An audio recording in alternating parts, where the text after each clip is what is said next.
لو عاوز تعرف طبيعة العلاقة بين الشعوب العربية اليومين دول، اللي هم المفروض وطن واحد يعني، سهلة.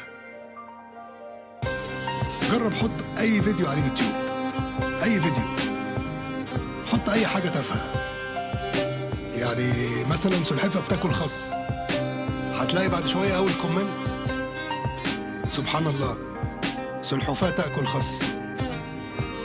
بعد شوية حد هيرد عليه يقول له: لا يا أخي، هذا ليس خس، هذا كرات.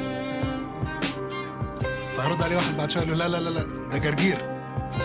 والموضوع فجأة يتطور ويبدأوا يشتموا ويسبوا في بعض بالبلدان: يلا يا كذا، يا بلدك كذا، يا بتاع كذا.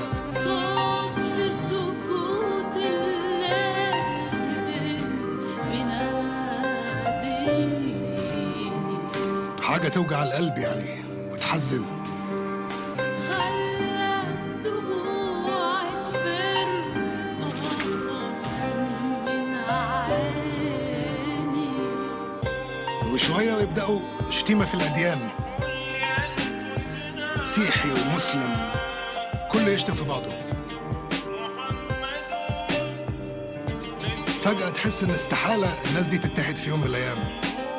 طول ما احنا بنكره بعض وبنتكبر على بعض، استحالة نبقى رقم واحد. ربنا يهدينا.